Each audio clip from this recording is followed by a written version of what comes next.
What is it you require?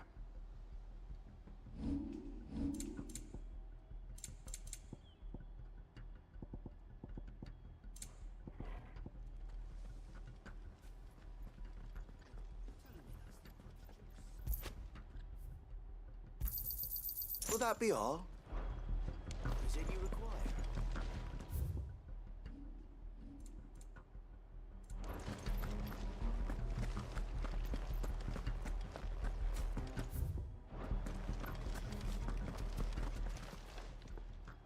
Tell us then, Sir Wade.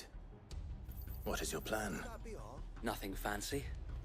You, Lady Jill and I make for Buett Bridge and provoke the main host at their encampment. Sensing an opportunity to end the Guardians, the Black Shields will call for reinforcements, who will be met from the rear by parties of my brothers hidden throughout the surrounding hills.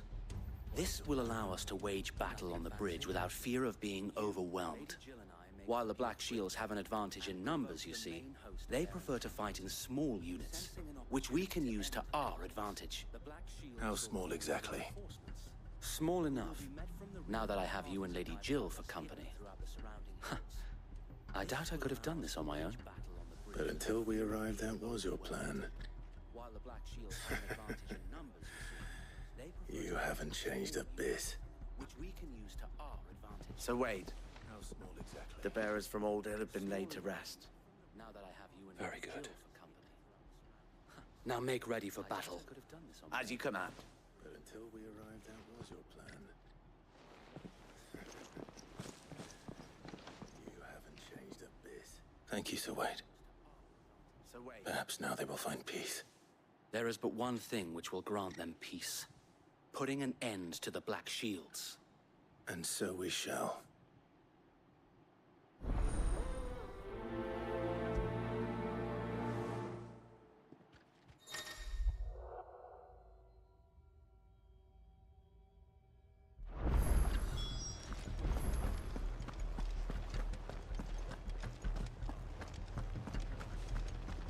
May the blessing of the Phoenix go with you. How long have you been pursuing the Black Shields? Since they burned their first village, we tracked down the bastards responsible and fed their corpses to Stillwind. Suffice to say, that got their attention. It's been a game of cat and mouse ever since. Let's go.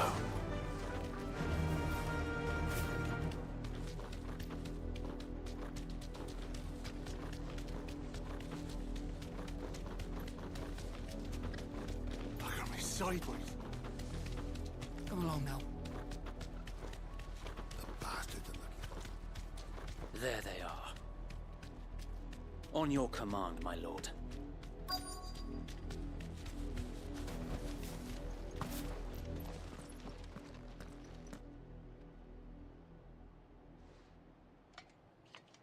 What is it now? I told you! We bear a message for the Vicereine. From the Guardians of the Flame. Ha!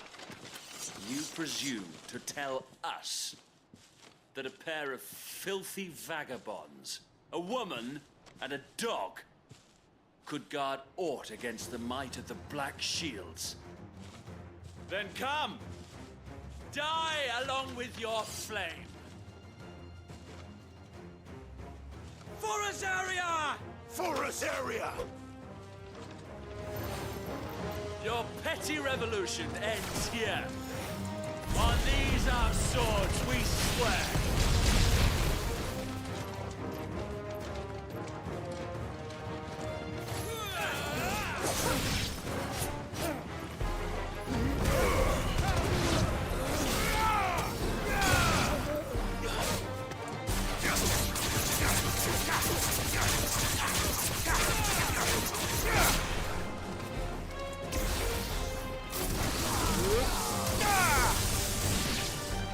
Bloody hell!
A noble stand, albeit a misguided one.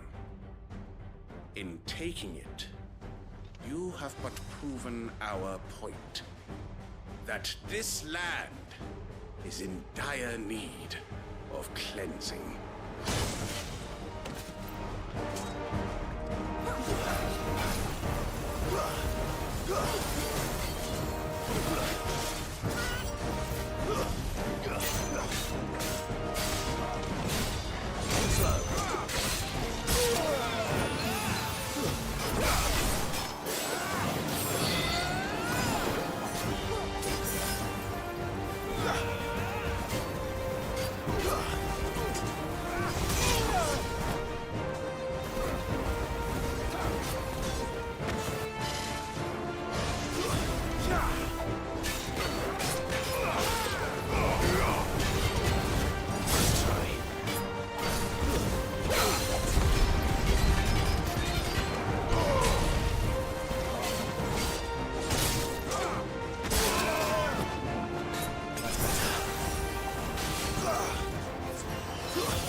There's no one left to keep them occupied.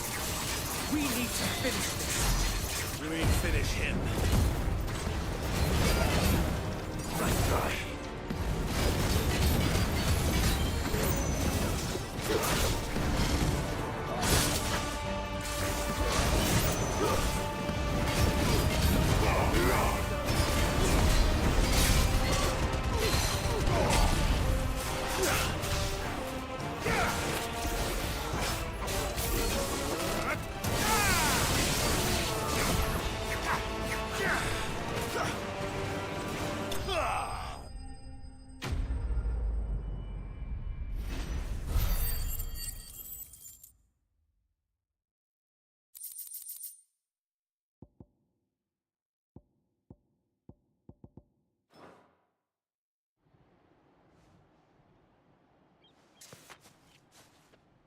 I don't see any more.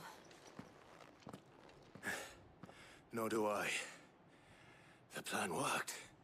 It did. It bloody worked. We sent every last one of the rotten bastards straight to the mud! My, Lord, perhaps this will be enough to stop the Cullings. For the time being, at least. Perhaps. Though I doubt my mother will take this loss well. She'll move swiftly to see her minions' ranks replenished. And then it will all begin again. I often wonder if the nation we once knew is gone for good. Her fields rot. Her people starve. We battled to preserve the flame that was, but for every foe we fell, another springs up in its place.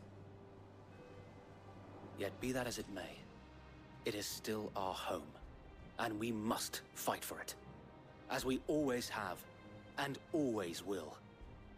For as long as the Firebird's flame burns in our hearts, the Duchy cannot die. And her loyal subjects may dream of a day when the Rosarian standard flies over Rosalith once more. So wait, Think we should fall back to Port Isolde before the garrison sends reinforcements? A sound strategy, my lord.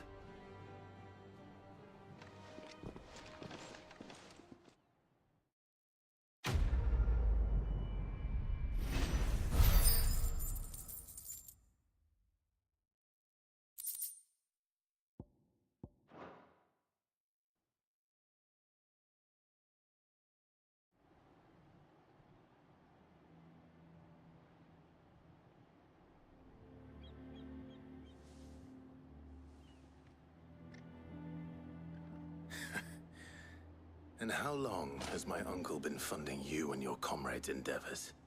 Since the beginning.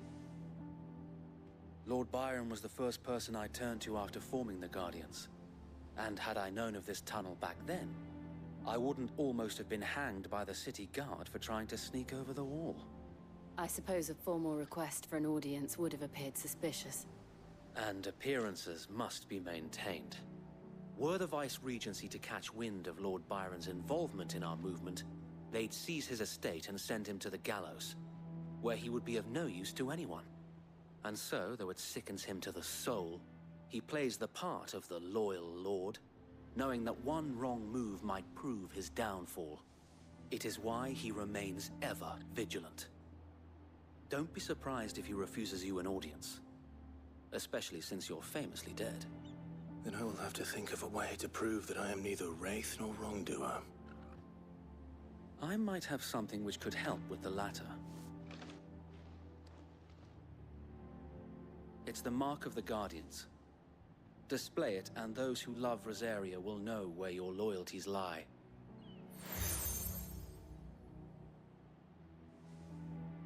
I shall wear it with pride. Be sure that you do.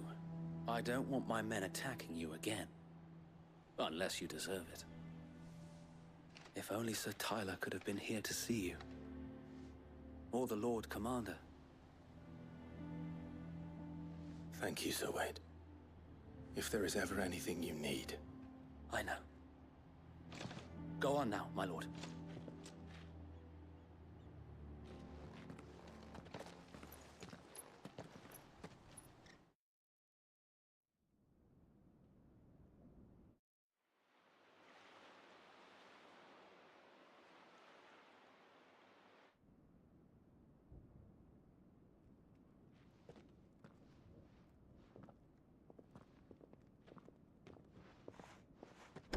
How accommodating.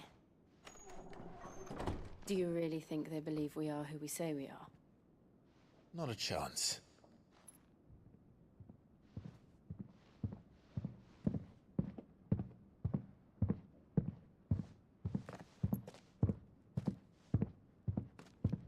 Right, I guess. My uncle believes we're imposters here to rob him. And means to string us up himself.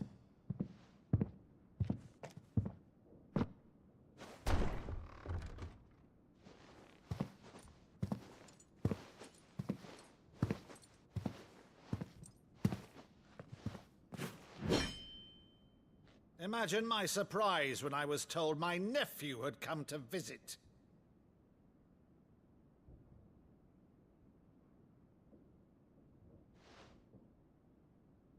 Clive Rosfield died long ago. And for uttering his name here, you shall pay with your tongue!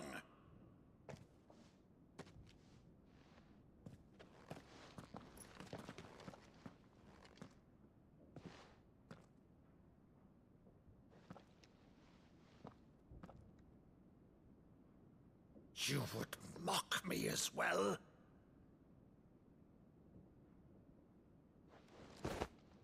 It is I, Sir Crandall of Camelot, loyal servant to Her Serene Holiness, Saint Sybil the Unshod. Meadow, thou vile sorcerer, for thy crimes against church and crown, I shall have thy head.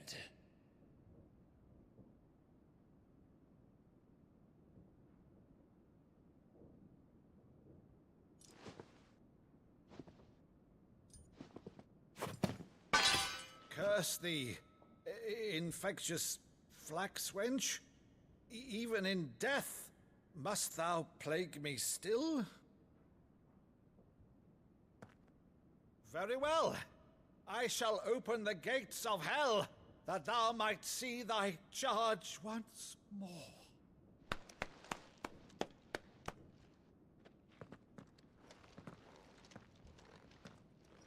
Bravo, Uncle. You're still the finest Maddo in the twins. Oh, Clive, my dear boy, it's really you.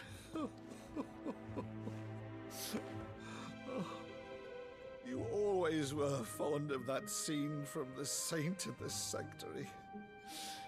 Never did let me play Sir Crandall.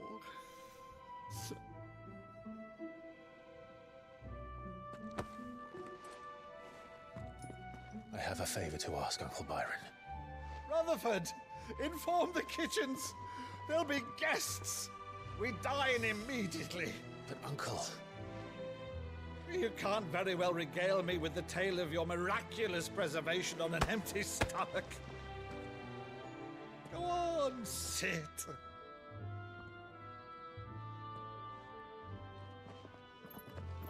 See that you use the good plates, Rutherford.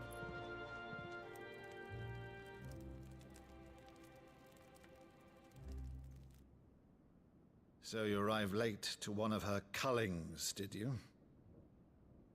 Since becoming Vicereine, Annabella has been a constant thorn in Rosaria's side, but these atrocities are a new low.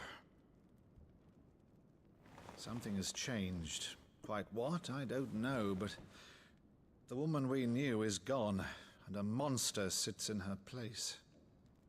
A monster. For better or worse, I've been charged with governing this town, and thus must maintain the illusion of obedience. That's all I can do to aid Wade and his merry band of revolutionaries. So he's told us. You have risked much for Rosaria. Our nation will be forever in your debt.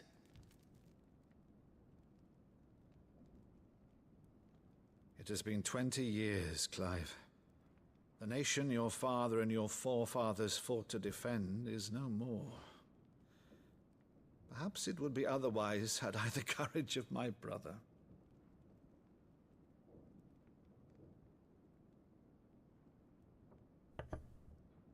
All right, if it's a ship you require, a ship you shall have. I've a galley in port, but recently relieved of her cargo. She can be outfitted for the voyage in a matter of weeks. So you believe us, then? About everything?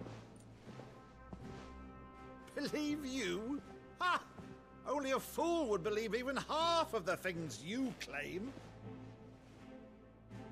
But until tonight, only a fool would have believed my nephew still lived.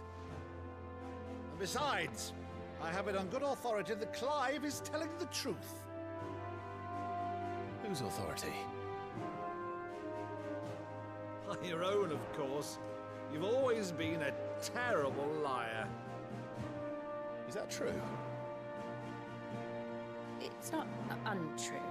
Let's say no more about it, eh? It wouldn't do to linger on my nephew's greatest failing.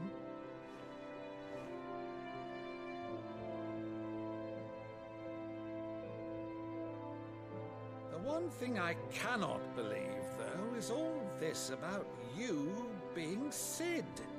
You were always such a good boy, but now you're quite the outlaw.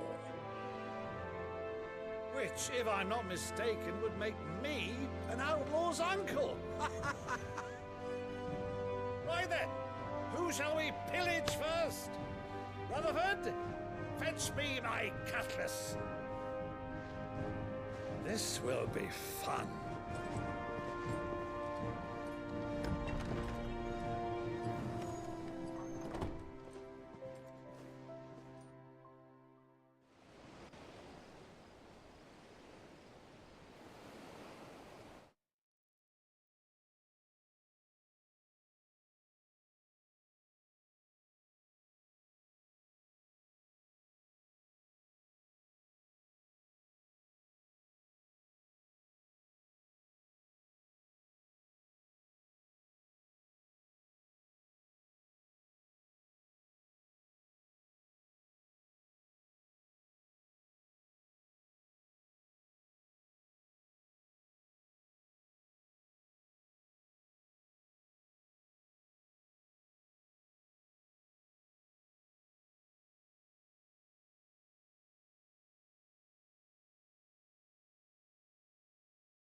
a fine ship, isn't she? Once outfitted, she'll bear us across the boiling sea to Drustinus in the space of 3 days.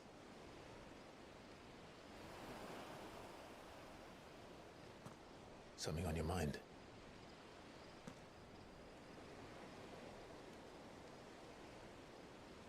Monsters. When I served the Iron Kingdom, I did so because I saw no other choice. Because once they learned that the lash would not move me, they turned it on those who could.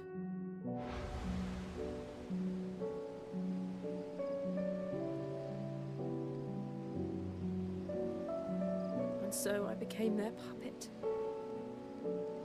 I let them pull my strings, telling myself it was not my hand that swung the sword, but another's. I removed myself from the truth so I wouldn't feel the pain it caused.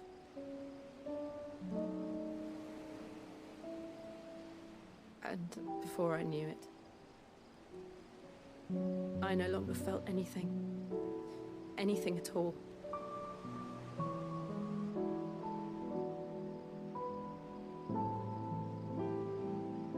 I had become a monster.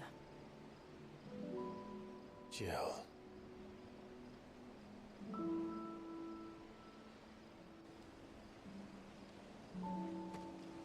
I don't want to be a monster, Clive. Do you understand? I want to choose a different path, a better path. To live on my own terms. But before I can do that, I need to come to terms with my past.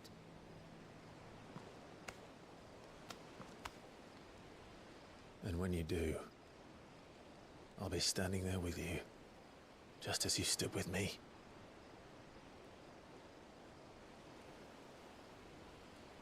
Thank you, Clive. I must atone for my sins. Only then, when it's done, will the monster cease to be. Just promise me that you won't die with it.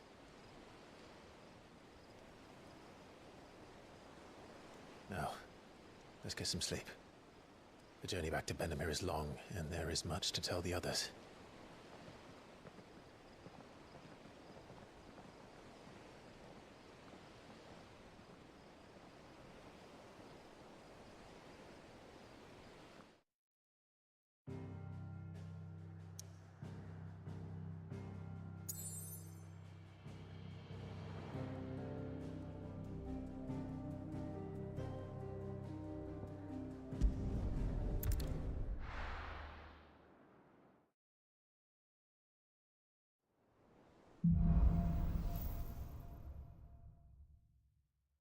Only the Founder knows what awaits us in the Iron Kingdom.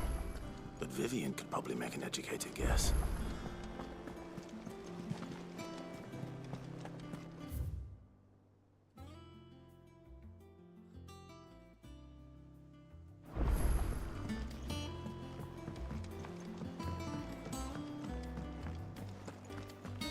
That monster's taken quite a liking to Lady Cat.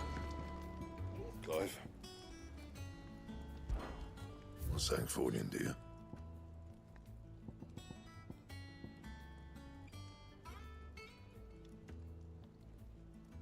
Bring me the materials, and I'll think about it.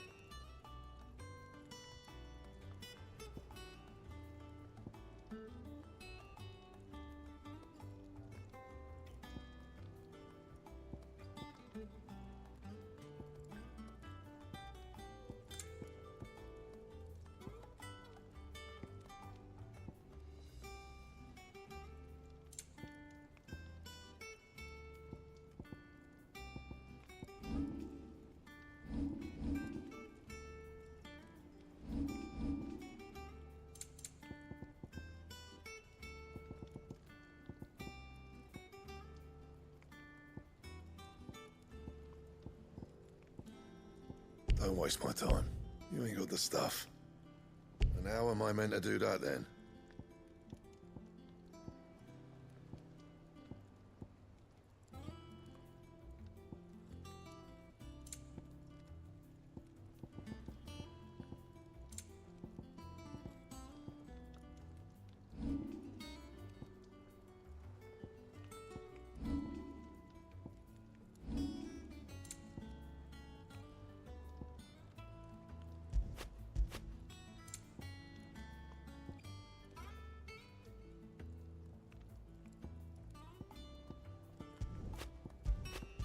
Bring me the materials, and I'll think about it.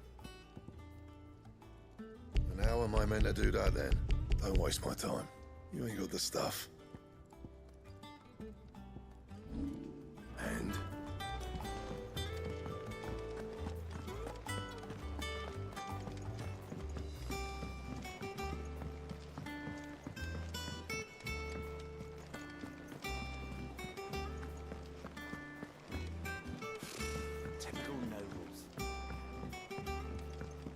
How did we never There are hear? new billets being posted every... Clive! Oh, am I glad to see you? Is something wrong? It's Blackthorn.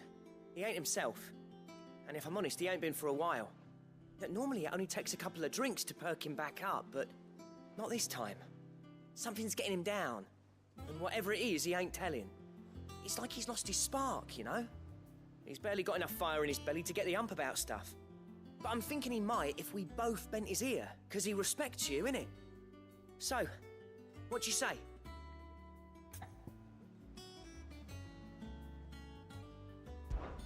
Fine. If you think it will help. I knew you'd understand. But if he doesn't want to talk, we let him be. He'll open up when he's ready. All right. Now, he'll only smell a rat if we both turn up at once. So, I'll go first, and you can meet us at the forge. Wait a bit, then head over when you're ready.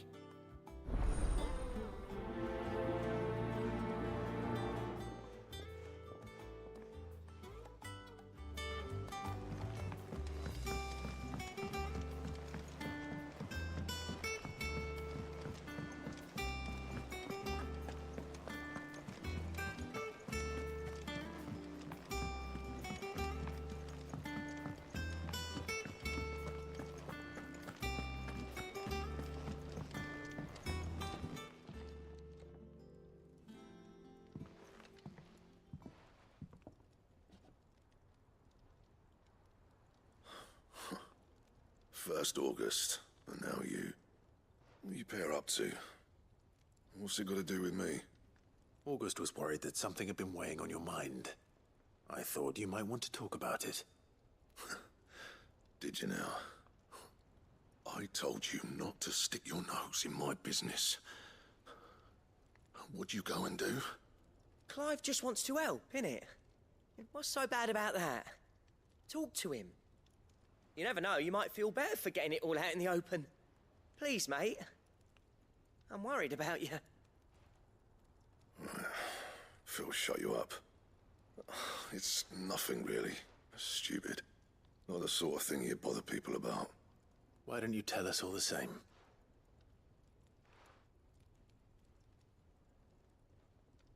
Karen and I have an arrangement. I keep an eye on Goots, and she shows me what the competition's up to. Interesting arms and armor, things like that. Anyway, the other day, she shows me a cuirass she's come by. Masterpiece of level work. Light, supple, and tougher than it had any right to be. Made my stuff look like heavy, clumsy shit. I should have brought the bastard thing there and then just to study it, but I was too proud. Now, every time I reach for my hammer, I'm reminded that I'm not the craftsman I thought I was. There. You happy? You got what you came for? Now piss off. All right. We're going.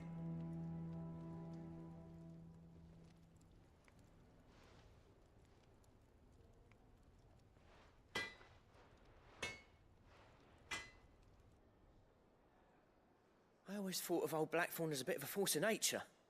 Like a storm cloud full of ale. Didn't think anything could rattle him. Least of all a stupid piece of leather. Blackthorn's always taken pride in his craft. Questioning it means questioning himself. Something tells me this is only going to get worse. If he has doubts, it will affect his work, which will only add to his problems. We need to nip this in the bud. I couldn't agree more. He said he should have bought that cuirass. Perhaps we should track it down for him. Assuming you're happy to help, that is. Too bloody right I am. Glad to hear it. First things first, then. We need to speak to Karen. That monster's taken quite a liking. Karen, do you have a moment? Blackthorn mentioned that you'd recently come by a leather cuirass. An exquisite example of the craft, from what he told us. And he ain't been himself since he saw it. So we thought we'd buy it for him.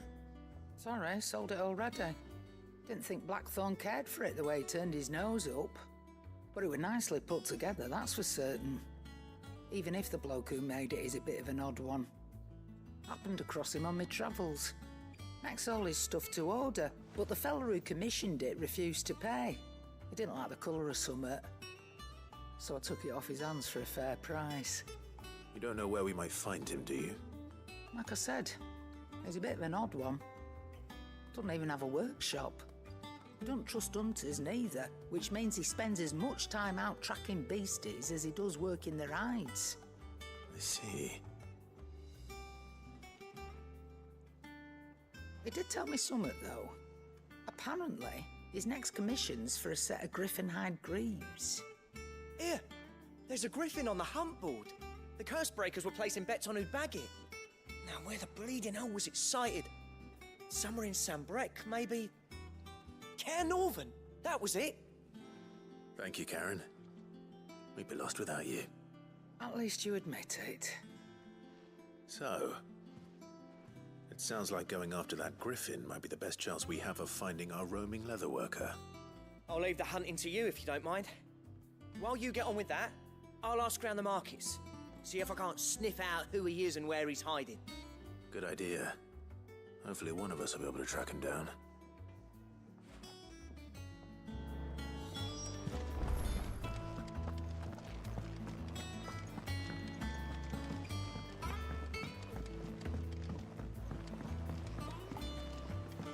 We could have sworn we had a few more.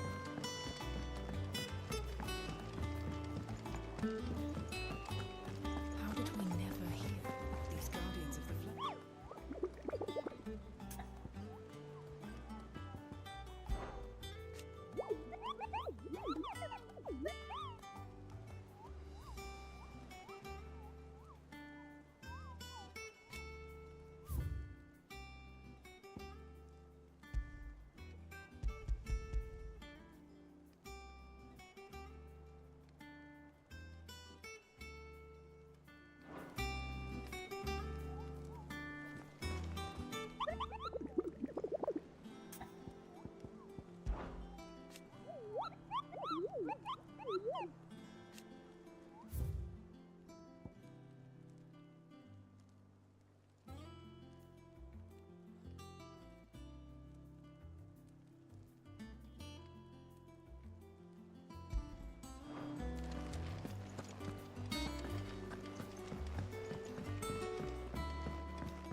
Good day to you.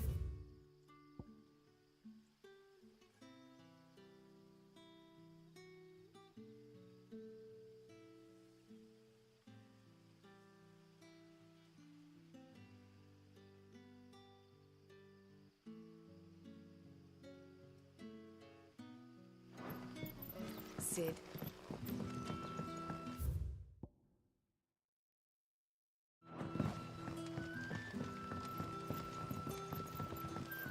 The crystals we get from it. You're quite talented with that rod of yours.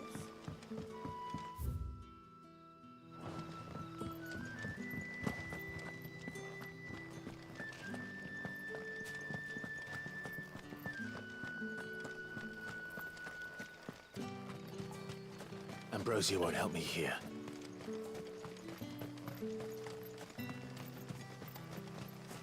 This is no time to ride.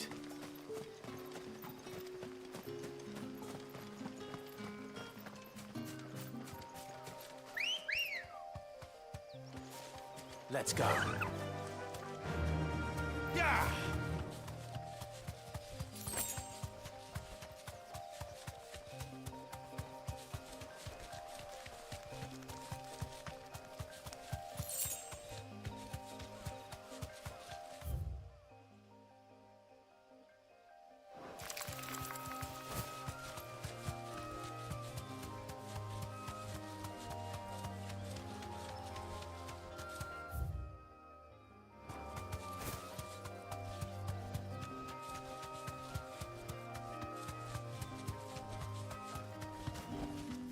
That'll do, girl.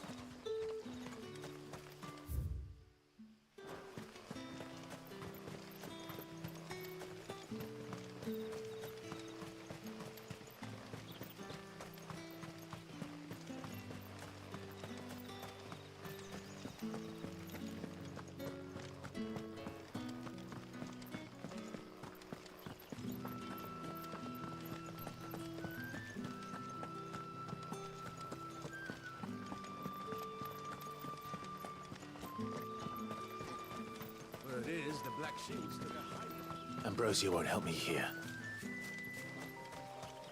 This is no time to ride.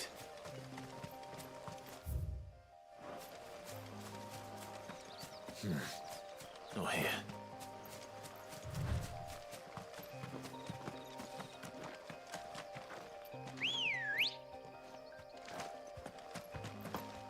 Ready, girl?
This isn't gonna be easy.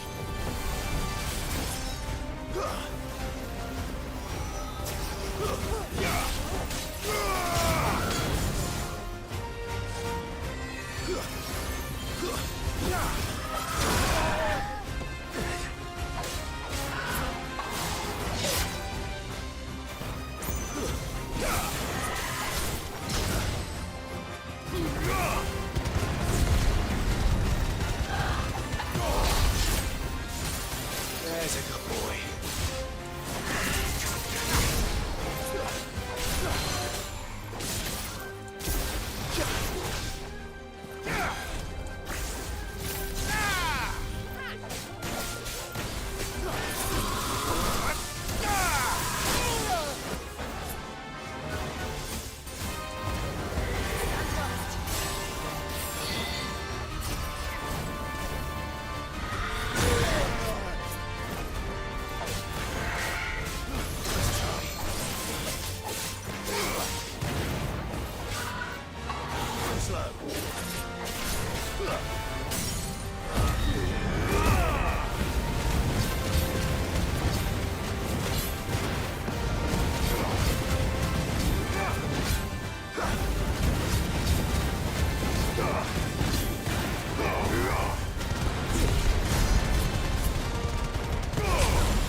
It's over.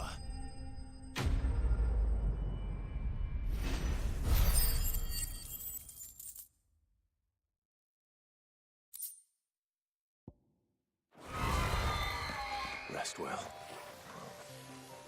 I know I will.